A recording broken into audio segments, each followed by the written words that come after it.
In our headlines on this Tuesday, February 25th, here in South Korea, the final hearing is underway at the Constitutional Court ahead of its verdict on the Parliament's impeachment of President Yoon Suk-yeol, as he looks to become the first sitting president to personally deliver his concluding remarks in defense of his decision to declare martial law.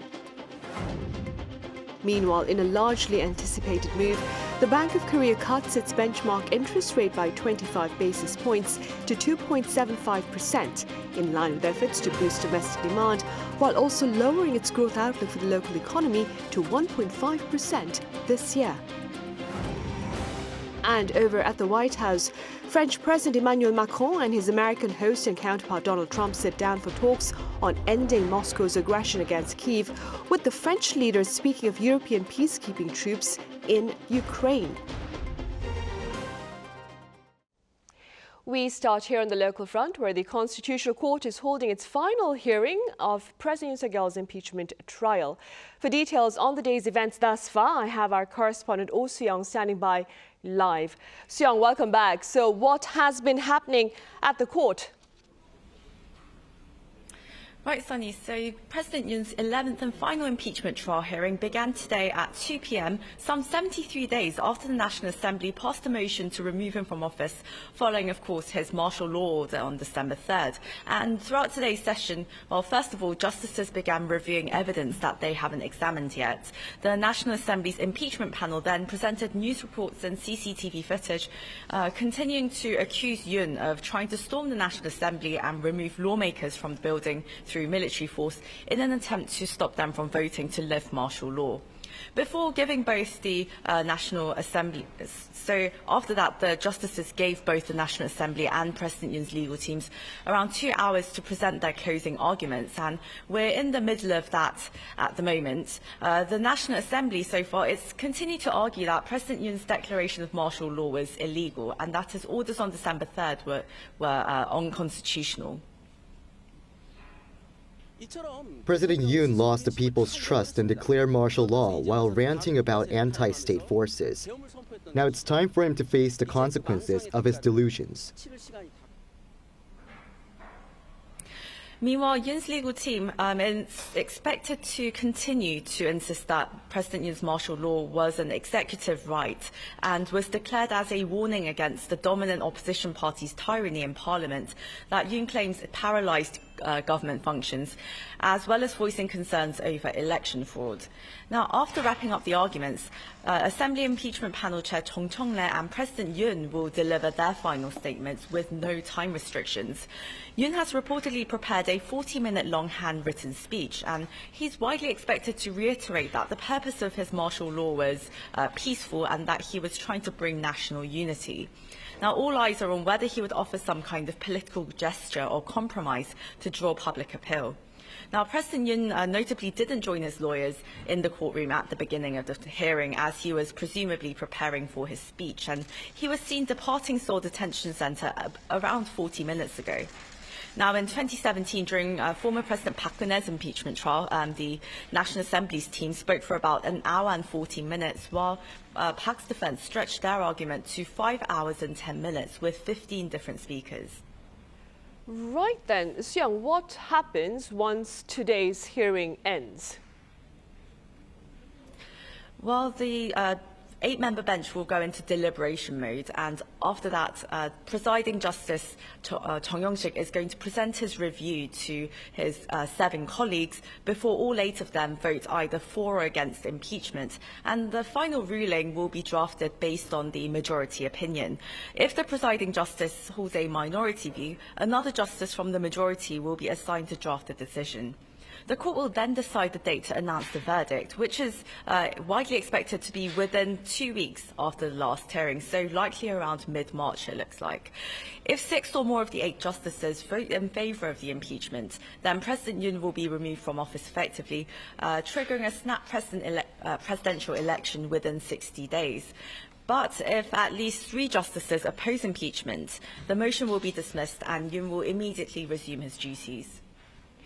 So, Soo-young, while the court decides on whether to reinstate or to remove the president, public rallies, I hear, continue. Yes, indeed. As much as this is the last hearing of President Yoon's impeachment trial, large crowds were expected to gather around the court. So the area around the Constitutional Court has been blocked off, and there's a greater police presence than, the greatest since we first saw President Yoon attend his trial. And that would be around 3,800 police officers patrolling the area in Jongno-gu district. That's also with 190 police buses blocking paths to the court.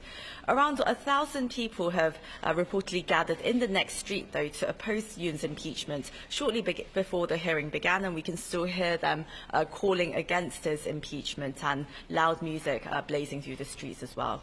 Right, I see. All right, Seong, thank you for the latest on the final hearing of the impeachment trial against President Yoon Suk-yeol. Right, staying at the Constitutional Court, the verdict on whether or not acting President Choi Sang-mok violated the Constitution in deferring the appointment of Court Justice nominee Ma Eun-hyuk will be shared at 10 in the morning this coming Thursday. Now, this legal dispute follows the filing of a lawsuit by National Assembly Speaker Woo Won-sik earlier this month after acting President Choi appointed just 2 of the 3 justice nominees recommended by the opposition-led parliament, citing the lack of bipartisan support for Ma Eun-hyuk. Now, National Assembly Speaker Woo claims Choi's decision violated the right of the parliament to nominate a Constitutional Court justice.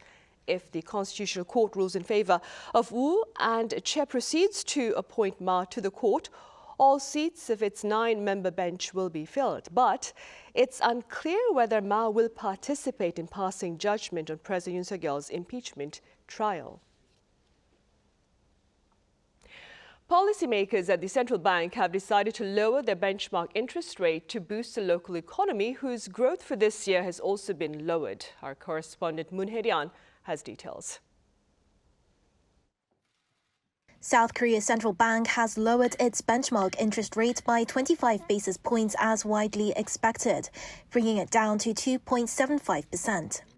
The decision was announced on Tuesday following the second Monetary Policy Committee meeting of the year, resuming its rate-cutting cycle after 2 consecutive rate cuts in October and November last year, followed by a pause in January. The committee today determined that while concerns in the foreign exchange market remain, a further rate cut was necessary to support the economy, as inflation is stabilizing, household debt growth is slowing, and signs of a significant slowdown are becoming more evident. The central bank's decision reflects its growing concerns over South Korea's rapidly slowing economy, weighed down by both domestic and global challenges. Global trade uncertainties heightened by U.S. President Donald Trump's tariff hikes and continued political turmoil following the martial law declaration last December led the central bank to also slash its economic growth projection for 2025. Lowering its forecast for GDP growth this year by 0.4 percentage points to 1.5%. It's the first time since 2022 that the BOK has revised its projection by such a large amount. Its projection for 2026 remains unchanged, as does its outlook for consumer price inflation this year. This falls in line with forecasts from other major economic institutions such as the Korea Development Institute, which also lowered its 2025 forecast from 2% to 1.6%.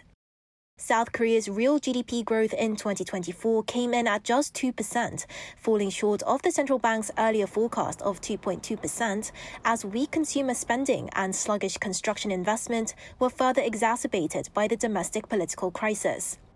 The rate cut is seen as an effort to counteract economic headwinds by boosting domestic consumption and investment and preventing a steeper downturn.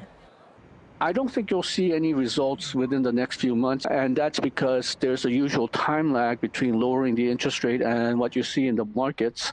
So I think if we want to see the full effect from the interest rate cut, we need to have supplementary budget spending quickly. However, concerns remain. The widening interest rate gap between the U.S. and South Korea, now at 1.75 percentage points, raises the risks of capital outflow, which could further weaken the Korean won and push inflation higher. Moon Hye-ryun, Arirang News.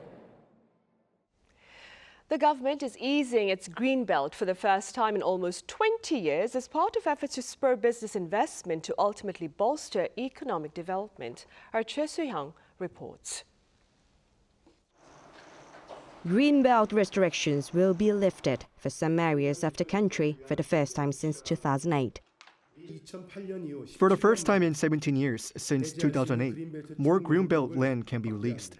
This will actively support national and regional industrial, logistics, and urban projects.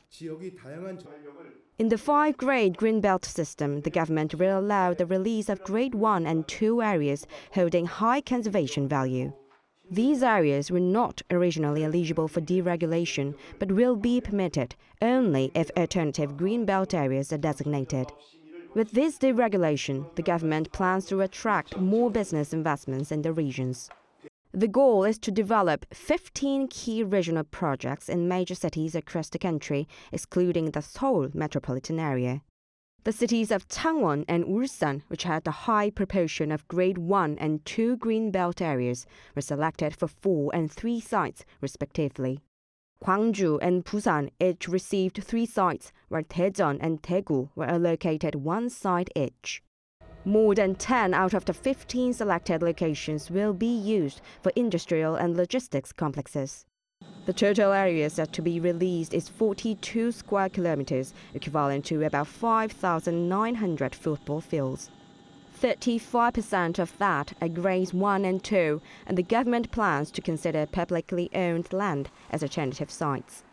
The total project will cost 27.8 trillion Korean won, approximately $19.4 billion. After the development procedures are completed, the deregulation will proceed gradually starting next year. To prevent real estate speculation, these areas will be designated as land transaction permit zones, meaning any land transactions would require prior approval. Moreover, the government will launch a 1 trillion won fund for 12 national strategic technologies, including semiconductors, artificial intelligence, and advanced biotechnology. Choi Soo-hyung, Arirang News. In other news, at least 4 people lost their lives earlier on this Tuesday following a catastrophic collapse at a construction site on the Seoul-Sejong Expressway. Our Park Gon-woo has the latest. The bridge under construction was on the Cheonan-Ansong section of the expressway, which will link the capital to the administrative center in Sejong. 4 construction workers were killed in the bridge collapse, while 6 others were injured, some seriously. The National Fire Agency quickly issued a nationwide emergency standby order, dispatching nearly 200 personnel with equipment to cope with the damage. Rescue efforts were concluded around 2:30 p.m. While the exact cause is still under investigation, it's known the incident progressed after 5 bridge decks, supported by piers, fell from their mountings, taking the 10 workers with them. Hyundai Engineering is the lead contractor of the bridge building and road connection. Following the incident, the Transport Ministry set up an accident response headquarters to address the situation and develop measures to prevent a similar incident. The Ministry of Interior and Safety also visited the site and ordered nearby road construction areas to be secured in the case of any additional collapses, while stressing the importance of firefighter safety. The ministry also said it would do its best to support the surviving victims and bereaved family members. The Seoul-Sejong Expressway is divided into 2 parts, one within the greater Seoul metropolitan area and the other outside this, linking to Sejong where Tuesday's incident occurred. While the metropolitan part was open for use at the beginning of this year, it's expected that there will be delays in the non-metropolitan section due to the collapse. The expressway was originally slated for completion by the end of 2026. Park Gon-woo, Arirang News.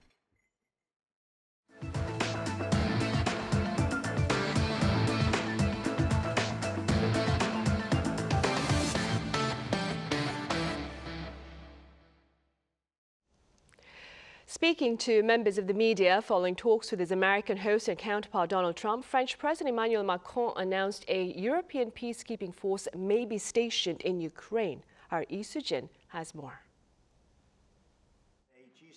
U.S. President Donald Trump and French President Emmanuel Macron agreed on the deployment of European peacekeeping troops in Ukraine as part of efforts to end the 3-year conflict. The two heads of state met at the White House on Monday to discuss strategies for a ceasefire as European leaders seek to persuade the Trump administration to maintain its support for Ukraine and the transatlantic alliance. UK Prime Minister Keir Starmer is also scheduled to meet with Trump on Thursday to discuss the deployment of peacekeepers in Ukraine. But the meeting came after the U.S. earlier in the day voted against the United Nations resolution condemning Russia's invasion of Ukraine. This shift in stance from the previous U.S. administration has raised concerns in Europe. At the joint press conference, Macron said Europe was prepared to provide security guarantees to Ukraine. So we have prepared, particularly with our British partners. We are ready to provide security guarantees. It could go as far as the president said, sending troops who would observe that peace was properly respected, who would position themselves not on the front line, not to enter into the conflict, but to mark their presence as a guarantee. Macron also stressed that peace must not mean Ukraine's surrender. When asked directly about whether Russian President Vladimir Putin was ready to accept European peacekeepers, Trump remained confident. Yeah, he will accept that. I've asked him that question. It's time to end this bloodletting and restore peace, and I think we're going to do it. We've had some great conversations, including with Russia. He also said that he believed that the war in Ukraine could end within weeks, adding that Zelensky could visit him at the White House in the next 2 weeks to sign a minerals deal. At a summit of European leaders held in Kyiv to mark the 3rd anniversary of the war, Ukrainian President Volodymyr Zelensky echoed this, saying that he hopes that the war will be concluded this year, while also stressing the importance of having security guarantees to prevent future Russian aggression. Lee Soo-jin, Arirang News. And Russia is ready to work with the U.S. on mineral mining in regions of Ukraine that it currently controls. Now, this is according to Vladimir Putin on Monday, as he spoke of his willingness to work with foreign partners, including the U.S., to develop reserves of rare and critical minerals in parts of Ukraine that Russia now occupies. This remark comes amid the Trump administration's push for a critical minerals deal with Ukraine in return for security guarantees and economic aid. Separately, Putin is also said to have spoken with his Chinese counterpart Xi Jinping, during which he claimed Russia is working towards sustainable peace. And as mentioned earlier, in a shocking turn of events, the U.S. joined Russia to vote against a UN resolution denouncing Moscow's 3-year invasion of Ukraine. Our Lee Seung-jae explains. Monday marked exactly 3 years since Russia's invasion of Ukraine led to the ongoing war. Marking the grim anniversary, Ukraine and the European Union drafted a resolution condemning Russia's full-scale invasion, with 93 UN member nations voting in favor and 18 voting against. One of the notable countries voting against a Kyiv-led resolution was the United States. The resolution reaffirms Ukraine's territorial integrity while explicitly naming Russia as the aggressor. It also calls for Moscow to immediately, completely, and unconditionally withdraw all of its military forces from the territory of Ukraine within its internationally recognized borders. While voting against the Ukraine-led resolution, the U.S. proposed its own resolution on the same day, which did not name Russia as the aggressor. It also noted the tragic loss of life throughout the Russia-Ukraine conflict and called for a swift end to the conflict and a lasting peace between Ukraine and Russia. The UN General Assembly did not approve the resolution, while it passed the European-backed Ukrainian resolution. The contrasting proposals show the tensions that have emerged between Washington and Kyiv with the start of the Trump administration. The passing of the resolution was a win for Ukraine, but with 65 abstentions, the vote shows support for the country in its war against Russia is diminishing.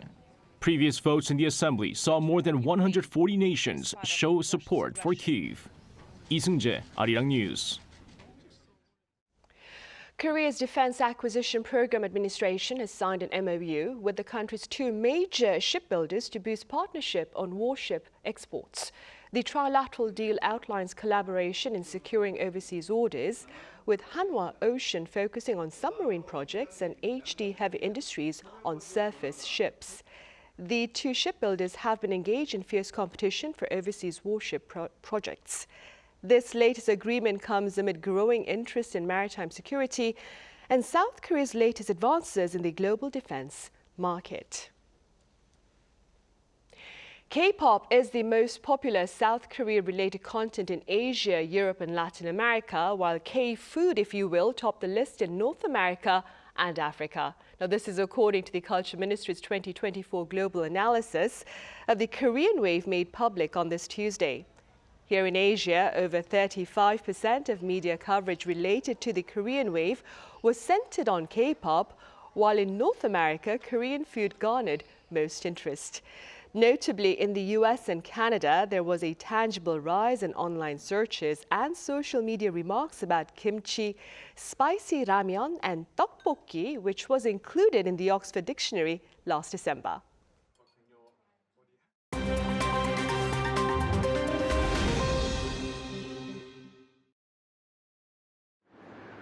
This is The World Now, bringing you the latest stories from around the globe. Following Germany's recent federal election, with conservative leader Friedrich Merz poised to become the next chancellor, his Christian Democratic Union Party and its sister party, the Christian Social Union, are pushing for coalition talks with center-left Social Democratic Party. In the recent election held on Sunday, the CDU-CSU alliance secured the highest vote, emerging as the leading political force, while the far-right Alternative for Germany achieved a historic second place. Given the fragmented parliament, Merz has expressed intentions to form a grand coalition with the SPD. While Germany saw its highest voter turnout in decades, the CDU-CSU alliance secured over 28% of the vote, and the AfD achieved a strong second-place finish with 20.8%. The SPD, led by outgoing Chancellor Olaf Scholz, recorded its worst post-war result at 16.4%. Merz aims to establish a functional government by April. Key negotiation topics include foreign and security policy, addressing immigration, and revitalizing Germany's struggling economy. In the United States, unions representing federal workers have sued Elon Musk, challenging his instruction that employees submit weekly work summaries or face dismissal. On Monday, a lawsuit was filed against Elon Musk and the Office of Personnel Management, contesting Musk's recent email demanding that all federal workers list their accomplishments from the previous week. The email also said non-compliance to the order would be considered resignation. President Donald Trump supported Musk's initiative, saying the email aimed to verify active employment, suggesting that non-responsive employees might not be fulfilling their duties. In Rome, the Vatican reported that Pope Francis, who was in critical condition with double pneumonia and chronic bronchitis, is showing slight improvement since being hospitalized on February 14th. According to the Vatican, while his condition remains critical, the 88-year-old pontiff has resumed some work activities, including reading, signing documents, and making phone calls. As part of his work, he contacted a parish in Gaza City, expressing his support amid ongoing conflict. Medical updates as of Monday indicate no further respiratory crises and stable kidney function. Renowned American singer Roberta Flack, celebrated for classics like Killing Me Softly with his song, passed away on Monday at the age of 88. Born in Black Mountain, North Carolina, she began her career as a classically trained pianist before transitioning to vocal performance. She earned multiple Grammy Awards recognized for her soulful performances, including consecutive Record of the Year honors in 1973 and 1974. Flack was diagnosed with amyotrophic lateral sclerosis in 2022, eventually making it impossible for her to sing or speak. Nevertheless, her music continued to inspire and influence artists worldwide. Choi Ji-hee, Arirang News.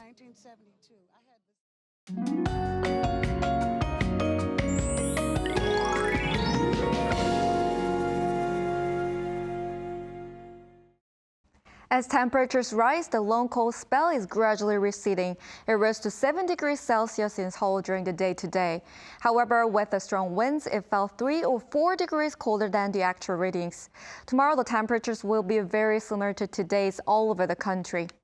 In western parts of Gangwon-do province, there's a small amount of rain or snow forecast from late tonight to dawn tomorrow. It won't be enough to relieve the dryness. Since wildfires are increasing in this dry weather, please take extra care.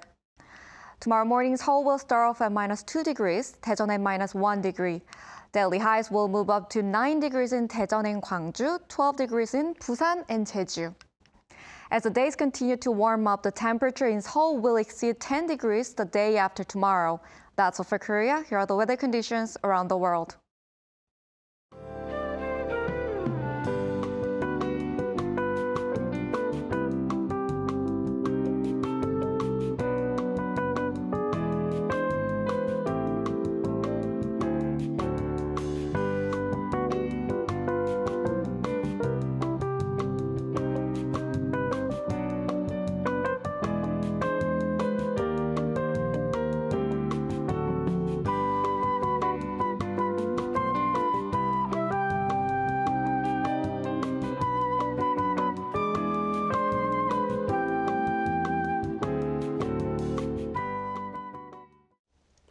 Those are the headlines at this hour here in South Korea. Thank you for watching.